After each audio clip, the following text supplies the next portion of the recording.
Bismillahirrahmanirrahim. Assalamualaikum warahmatullahi wabarakatuh.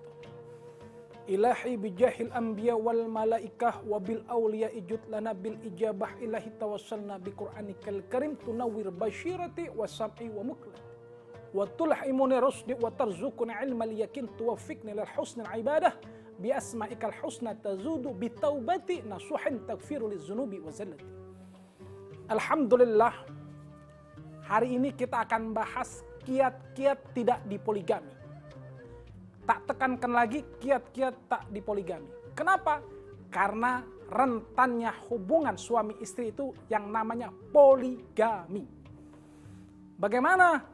Kan Islam mensunahkan untuk 4. Tapi jangan lupa ada 4 wanita yang tidak dipoligami. Yang pertama, Siti Khadijah tidak dipoligami, masuk surga. Siti Fatimah tidak dipoligami, masuk surga. Istrinya Firaun tidak dipoligami, masuk surga. Satu lagi, ibunya Nabi Isa tidak dipoligami karena juga tidak menikah, masuk surga. Jadi ada 4 wanita yang pertama masuk surga tanpa dipoligami. Jadi saya tekankan kepada para suami untuk tidak mempoligami kalau istrinya bisa melayaninya dengan baik. Kalau istrinya bisa dibilangin, kalau istrinya semuanya apapun yang kita minta diberikan kepada istri, maka hindari untuk kata poligami. Kenapa? Karena ketika kita sudah menyentuh arena itu, maka ketenangan tidak akan ada kalau dasarnya bukan dengan iman dan takwa. Kiat-kiat istri biar tidak dipoligami.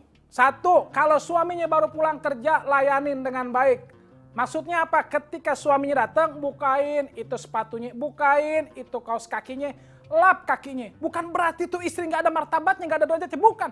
Tapi itu adalah menggugah seorang suami. Nggak ada istri kayak istri saya. Nyampe meja makan, kasih makanan yang paling enak. Walaupun itu makanan kita pesen dari restoran. Kalau bisa kita ambil nasinya sambil kita berselawat kepada Rasulullah SAW. Ya Allah, dengan berkahnya selawat, suami saya nggak poligami.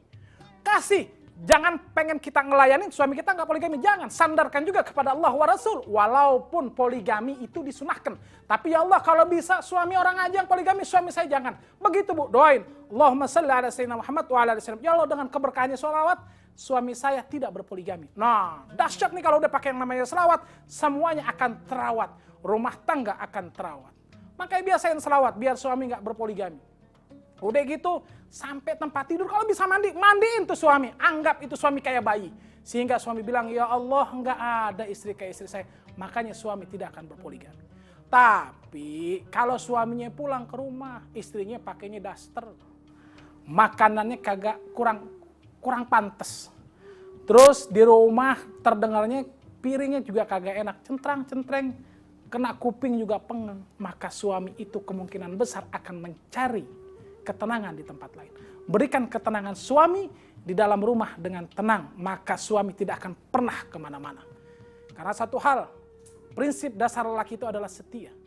Prinsip dasar lelaki adalah setia. Kenapa? Karena itu yang terjadi kepada kita semua. Dan satu hal lagi, kalau suami tidak mau poligami, dekatkan suami kepada guru. Saya ingat kata guru saya, kalau suami kamu tidak mau poligami, maka dekatkan dia sama gurunya. Sehingga tautkan dia kepada hati gurunya. Dan titipkan suamimu pada gurunya. Kalau memang kita punya guru kiai atau habaib, ya kiai, ya habib, tolong suami saya diarahkan biar makin cinta kepada saya. Itu paling penting. Jangan kalau si suami dekat sama gurunya, dijauhin, jangan. Ketika seorang murid dijauhkan kepada gurunya, maka hatinya akan jauh kepada istri. Itu bahaya. Dekatkan dia kepada kebaikan-kebaikan. Dekatkan suami kepada majelis taklim. Kenapa? Siapa yang hadir majelis taklim, maka Allah Subhanahu wa Ta'ala akan memberikan pahalanya yang luar biasa. Pahalanya seperti apa? Pahala orang yang menghadiri majelis ilmu. Pahala orang yang menghadiri majelis ilmu, Allah Subhanahu wa Ta'ala akan berikan pahala seperti 1000 orang menengoki orang sakit. 1000 orang. Kalau yang namanya kita nengokin orang sakit 10 aja udah capek. Jakarta macet. 1000 pahala seperti salat tahajud. Wah, 4 rakaat aja kita udah capek, apalagi 1000. Maka dekatkan suami kita kepada majelis taklim, kepada majelis ilmu yang di dalamnya terbanyak ilmu, dan di dalamnya banyak mengakukan Allah, yang di dalamnya banyak bersalawat kepada Nabi Muhammad Shallallahu Alaihi Wasallam. Banyak yang tadi yang kita selalu kisah, selalu selawat untuk menghindari suami poligami, selawatin. Banyak macam-macam selawat. Kenapa yang saya bilang, yang namanya kita menjaga suami, kita nggak bakal pernah bisa nih seorang istri menjaga suaminya. Maka biar Allah war Rasul dengan keberkahannya, dengan keagungannya selawat, Allah Subhanahu Wa Taala jaga ibu punya suami. Contoh selawat banyak. Misalkan kalau ibu bisa selawat ini, baca selawat ini. Ya Imam ar-Rusli sanadi Allah anta babullahi mu'tamadi fabidun ya wabihirati Allah Allah ya Rasulullah husbiyadi, atau ya Sayyidi ya Rasulullah ya man lahul jahu indallah innal musyi'ila qad jawak li jami'a astaghfirullah. Banyak, kalau emang pendek sallallahu ala Muhammad sallallahu ala Muhammad sallallahu ala Muhammad. Yang penting ibu punya rumah tangga, Allah selamatin. Yang penting ibu punya rumah tangga, suami diselamatin sehingga suami tidak tergoda dengan yang lain. Yang namanya kucing pasti suka sama daging. Insya Allah deketin suami sama agama, deketin suami, kenalkan suami dengan Allah wa Rasul, dekatkan suami dengan majelis ilmu. Nah, dengan seperti itu suami tahu apa hak dan kewajiban suami, sehingga suami juga bisa mendidik apa hak dan kewajiban seorang istri. Seorang istri juga jangan juga suka egois, yang membuat suami itu pergi dari rumah, yang membuat suami itu menikah lagi. Ketika dia pulang, istrinya kerjanya marah-marah terus. Allah kan pusing ngedengerinnya, kuping juga pengen. Akhirnya suami bilang, suami pas datang ke kantor atau suami reunian ketemu temannya, itu teman perempuan yang ngomongnya halus, lembut, sehingga terpesona. Kenapa terpesona? Karena pandangan mata ketemu mata akan menjadikan sebuah cinta. Padahal bukan cinta, itu adalah sebuah hasrat yang tidak ditemukan di dalam rumahnya. Jadi saya tekankan kepada seorang istri, kepada seorang perempuan untuk tidak selalu menggunakan vokalnya kepada seorang suami. Karena penyesalan selalu di belakang.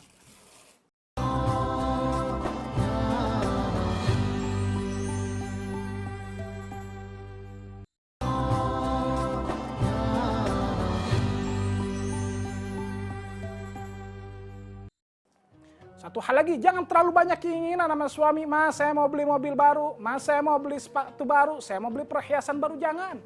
Kalau bisa suami dapat gaji, lihat gajinya berapa, misalkan gajinya 10 juta, ambil buatnya seberapa, 5 juta, kasih ibunya separuh.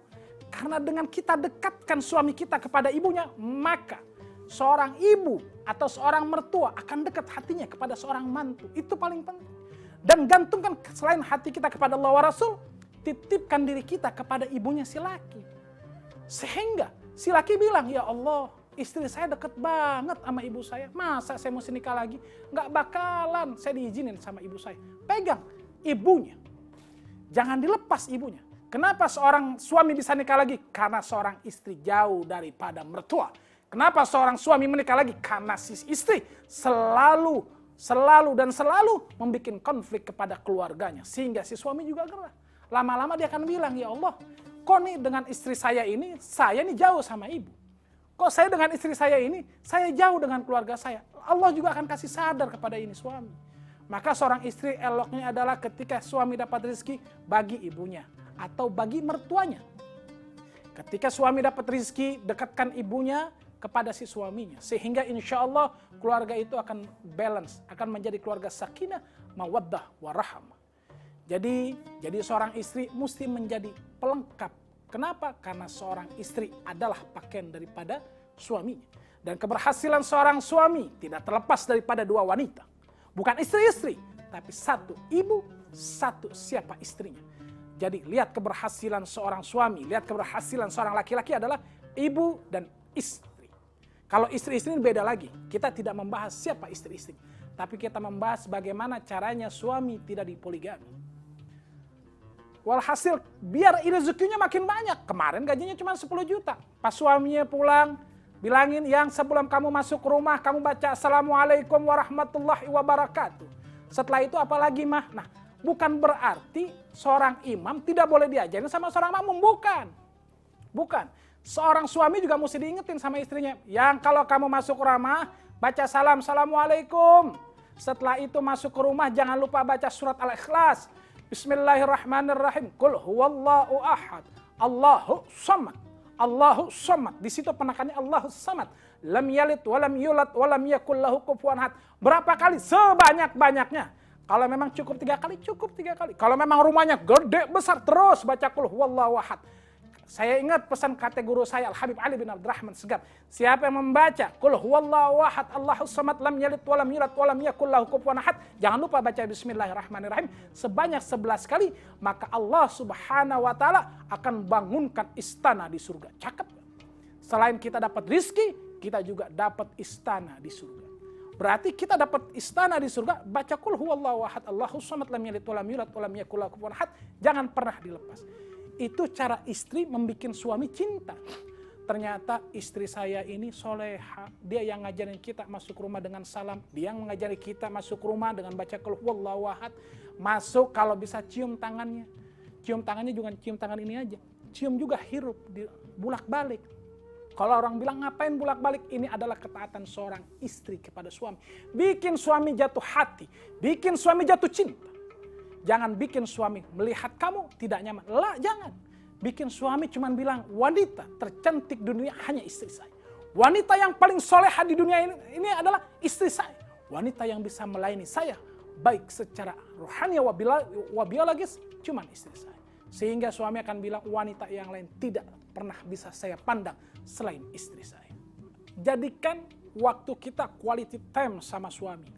Jadikan waktu kita sangat berarti sama suami dan sama anak. Selain kita dekatkan suami kita, ini saya beranggapan adalah yang bicara adalah seorang wanita. Dekatkan suami Anda, dekatkan suami ibu kepada ibunya. Dan satu lagi, dekatkan suami ibu kepada anak-anaknya sehingga dia tahu, oh saya ini sudah punya istri, oh saya ini sudah punya anak, oh saya ini lagi membangun masa depan dengan istri saya. Sehingga si suami akan konsentrasi untuk pendidikan seorang anak sehingga anaknya menjadi sehingga anaknya akan menjadi orang yang berguna bagi nusa dan bangsa. Insya Allah yang penting taati itu. Kebanyakan bukan yang di sini, kebanyakan perempuan zaman sekarang, bukan ibu-ibu nih, bukan yang lagi nonton ini, kebanyakan ini ilmu semuanya tahu, tapi kebanyakan banyak yang nggak pakai. Kenapa dia bilang, saya juga capek ngurusin rumah. Saya nyuci baju, saya nyuci piring, saya ngepel. Kalau itu suaminya nggak punya. Tapi syukurin dulu. Yang namanya kehidupan itu kan dimulai dari nol. Dari nol sehingga menjadi 100. Ingat ketika sudah 100 maka apa yang didapat? Hanya satu, kematian. Karena kehidupan manusia ketika sudah dia mencapai 100%, maka matinya akan menanti. Jadi jangan lupa. Kebahagiaan yang hakiki adalah kebahagiaan akhirat. Saya ingat kata guru saya Al-Habib Ali bin Abdurrahman Segaf. Beliau bilang, hidup di dunia itu hanya sebentar. Hanya singgah. Setelah itu ada alam kubur. Ada alam barzah. Banyak sampai jambatan Siratal Mustaqim. Sampai lagi nanti kepilihan kita surga wa neraka. Panjang sekali. Maka ibu-ibu, walaupun ibu-ibu memulai dari nol sama suami, syukuri nikmatin. Dari belum punya pembantu, jangan ngeluh. Mas cariin pembantu, jangan. Kerjain bareng-bareng. Kalau bisa yang saya nyuci baju, kamu cuci piring, jangan yang minta. Kenapa? Dan satu hal lagi buat laki-laki. Wanita dinikahi bukan untuk menjadi seorang pembantu. Wanita dinikahi bukan untuk mencuci. Bukan untuk suruh pekerjaan yang dilakukan sama selain istri. Karena wanita dinikahi bukan untuk membantu pekerjaan rumah, bukan.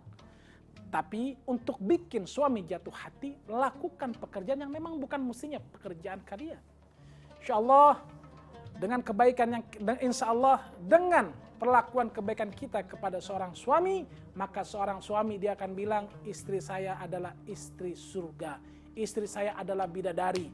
Dan insya Allah ketika wanita itu meninggal atau istrinya meninggal, ketika ketemu di akhirat nanti, dia akan menjadi ratunya bidadari. Maka si suami nggak punya pilihan, bidadari boleh banyak, tapi kalau udah ada ratunya si ibu, maka bidadari lain tidak akan ternilai harganya. Jadi insya Allah itu pernikahan yang dibangun di dunia sampai dengan di akhirat. Yang terpenting adalah bagi wanita kalau ingin mencari ridhanya suami, janganlah bantah apa yang suami mau. Yang penting semuanya adalah mengarah kepada keridhaan Allah wa Rasul.